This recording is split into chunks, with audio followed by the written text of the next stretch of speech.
bonsoir et bienvenue à cet enseignement. Nous sommes là avec le thème général « Agir malgré l'adversité ». Et moi, je vais aborder le thème surtout Covid-19. Quelles leçons pour les chrétiens? Avant de pouvoir continuer, j'aimerais que nous prions. Père, nous bénissons ton nom pour ta bonté et ta fidélité. Nous bénissons ton nom pour le privilège de pouvoir partager ta parole.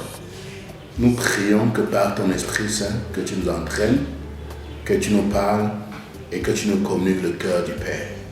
Glorifie ton nom pendant ce moment et parle à chacun de nous au nom de Jésus-Christ. Amen. Permettez que je commence par me présenter. Je suis Prosper Achambad, je suis GB6. Ma cellule ou bien ma dernière cellule, c'était la cellule Scalom, pour ceux qui peuvent s'en souvenir. Mais je suis actuellement pasteur et à cause des responsabilités, c'est difficile de pouvoir faire partie d'une autre cellule. Parce que je suis pasteur, mais aussi je travaille avec une autre organisation qui fait dans la traduction de la Bible. Je suis marié et 4 enfants. Covid-19, quel constat pour les chrétiens? Le premier constat, c'est que, quelle leçon pour les chrétiens? Le premier constat, c'est que la pandémie actuelle a tout bouleversé, tout renversé, les valeurs, les principes, tout ce qu'on a cru établi. Mais aujourd'hui, on se rend compte que même les repères, nous n'en avons plus. Les chrétiens semblent désemparés et ne savent plus véritablement qui croire et vers qui se tourner. Les réseaux sociaux et les médias semblent avoir autorité et semblent nous indiquer aujourd'hui quel chemin suivre. Or, nous devons redéfinir le sens, le but et le sens de la vie. D'abord par rapport à la vie même. La vie, si nous regardons très bien la Bible, au commencement de la Bible, la parole, il est écrit que Dieu a pris la terre et il a créé l'homme.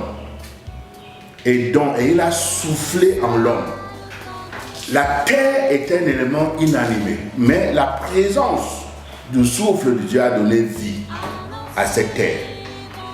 Donc, l'homme dont a été formé de la poussière est modélé et a reçu le souffle de Dieu. Donc,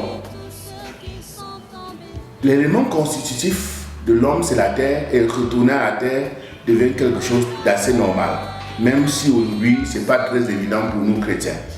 Un autre élément par rapport aux origines, c'est que Dieu a créé l'homme pour qu'il vive en harmonie, en communion avec lui et avec la nature. Mais le péché a entraîné une rupture et véritablement une désorganisation de la nature et les desseins de Dieu ont été complètement fondus. Alors, quel est le but de la vie? Le but de la vie, c'est chercher à connaître Dieu, connaître ses desseins pour nous et les poursuivre. Et dans le contexte que nous vivons, il est important de marteler cela. Nous sommes étrangers et de passage sur cette terre. Mais aussi nous devons nous dire, la Bible dit que celui qui a le Fils a la vie. Celui qui n'a pas le Fils de Dieu n'a pas la vie. Donc, et Paul pouvait ajouter dans Philippiens 3, à partir du verset 10, « Je veux le connaître. » Connaître la puissance de sa résurrection et la communion de ses souffrances. Et il disait plus loin que ce n'est pas que j'ai déjà atteint le but ou la perfection, mais oubliant ce qui est en arrière devant moi, je cours pour saisir le prix de la vocation céleste en Christ Jésus. La pandémie actuelle est venue créer une confusion parmi les hommes et même dans la conception de la vie. Et le plus grave, c'est que l'Église se retrouvait engluée dans cette confusion, prise au piège. Et nous avons construit des modèles d'église, modèles communion. Mais nous n'avons pas enseigné aux uns aux autres de pouvoir dire que c'est eux l'église. L'église c'est toi, l'église c'est moi. L'église ce n'est pas seulement le groupe, chacun de nous c'est l'église. Quand nous comprenons cela, nous comprenons aussi que nous sommes, notre identité, ce n'est pas dans ce que nous faisons, mais c'est dans ce que nous sommes, c'est dans notre relation avec Christ. Je suis enfant de Dieu, tu es enfant de Dieu. Donc ton identité, c'est dans cette communion avec le Père et avec le Dieu créateur. Il est fondamental pour nous de revenir aux Écritures. Et parce que nous avons abandonné les Écritures, nous sommes aujourd'hui, ce n'est ni la Bible, ni l'Église qui fait autorité. Nous ne savons même plus quelle est la pensée de Dieu. Et nous sommes aujourd'hui livrés au gré des médias et des réseaux sociaux. Où est le discernement? Où est la crainte de Dieu? Où est Dieu aujourd'hui? Dieu est aujourd'hui comme dans un placard de nos cœurs et nous vivons dans la panique permanente. Je ne vais pas dire, comme quelques-uns le disent, que le Covid n'existe pas, ou que c'est une invention, ou c'est une manipulation. Mais je veux juste dire une chose, mettre l'emphase là-dessus. Le Covid, ou du moins dans le royaume de Dieu, dans la présence de Dieu, nous n'allons pas rencontrer le Covid, comme nous n'allons pas rencontrer le palu, comme nous n'allons pas rencontrer le cancer, ou les autres maladies qui font des ravages dehors. Et je dois aussi dire que même si nous attrapons ce mal, dans la présence de Dieu, il y a la guérison, il y a la délivrance, on doit s'en sortir. Ne comprenez pas moi, ne comprenez pas mal ce que je suis en train de dire. C'est vrai, on peut en mourir. Comme on meurt d'autres choses. Les gens se couchent et meurent. Donc le plus dur, en fait, ce n'est même pas mourir. Et même la Bible ne parle pas de la mort lorsqu'il s'agit des enfants de Dieu. Mais parce que nous avons tellement éloigné le monde et ils sont accrochés que ça devient difficile qu'on parle de la mort. Or, nous devons intégrer la mort comme étant ce passage qui nous entraîne dans la communion, dans la présence de notre Père, de celui-là qui nous a tellement aimés et qui s'est livré pour notre rachat, notre Seigneur Jésus. Nous sommes devenus aujourd'hui des chrétiens thermomètres. On lit la température. Mais au lieu d'être des chrétiens thermostats qui régulent la température.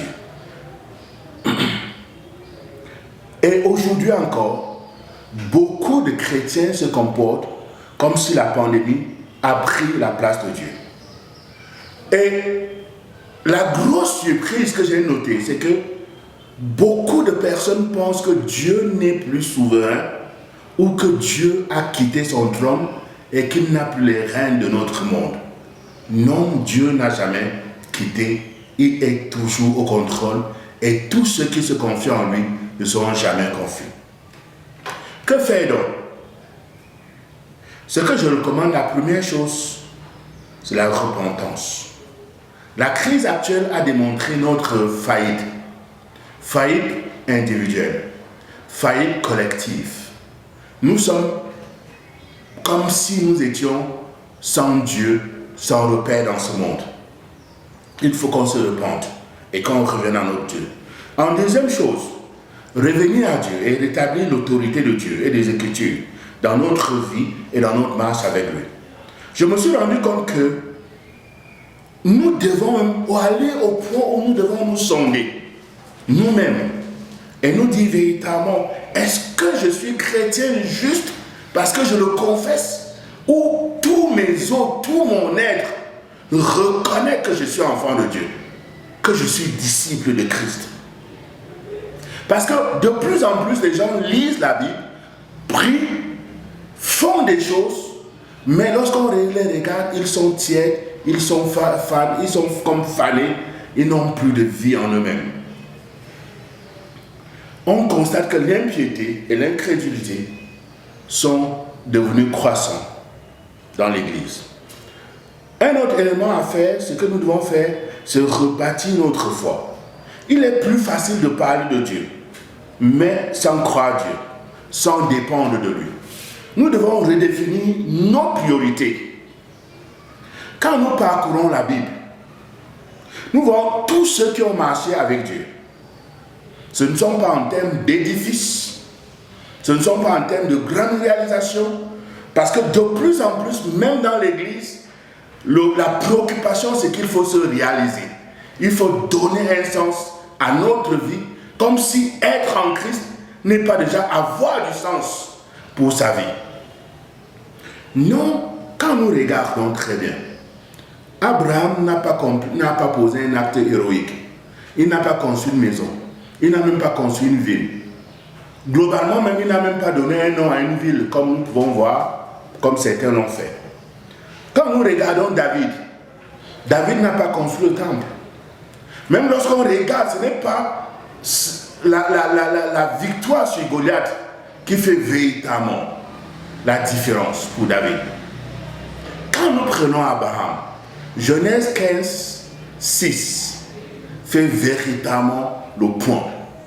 Abraham crut Dieu et cela lui fut imputé à justice. C'est cette dépendance, cette croyance, cette foi que Abraham a eue en Dieu qu'il a distingué. Et la Bible dit qu'il est le père de la foi. David, sa différence et sa dépendance vis-à-vis de Dieu. Lorsque nous lisons 2 Samuel, nous voyons comment lorsque David allait même en guerre, il était tout le temps en train de consulter Dieu. Comment faire? Et quand il suivait les instructions, toutes les fois où il allait en guerre, il a toujours eu la victoire. Donc nous comprenons que ces hommes qui sont aujourd'hui comme des références, des marqueurs dans l'histoire biblique, c'est leur dépendance vis-à-vis de Dieu, c'est leur foi en Dieu. Bien-aimés, nous devons revoir notre marche avec Dieu. Regardez notre dépendance vis-à-vis de Dieu. Parce que ces hommes ont obéi à Dieu au prix de leur vie et de tout ce qui les distinguait. Nous devons aussi faire la même chose dans notre génération. Nous devons retourner aux anciens sentiers, y marcher. Il n'y a pas de surprise pour celui qui marche avec Dieu. Tous ceux qui marchent avec Dieu ne seront jamais surpris par les événements. Et j'ai souvent envie de dire aux chrétiens, la présence du Saint-Esprit, ce n'est pas juste pour vous avertir il va faire ceci, mais c'est aussi pour vous prévenir et nous préparer par rapport aux défis qui vont arriver. Le pire pour un chrétien, pour un homme, c'est de mourir sans Christ. Mais pour un chrétien, le pire, c'est d'être passé à côté de sa vocation. Et ma prière pour chacun de nous, c'est que nous puissions nous ressaisir pendant ces moments et ressaisir notre vocation. Nous sommes comme des GB6 et nous avons une vocation. Et nous devons nous assurer que notre identité, notre marque et l'héritage que nous allons laisser, c'est d'avoir des élèves et des étudiants que nous avons gagnés pour Christ. Que Dieu nous bénisse.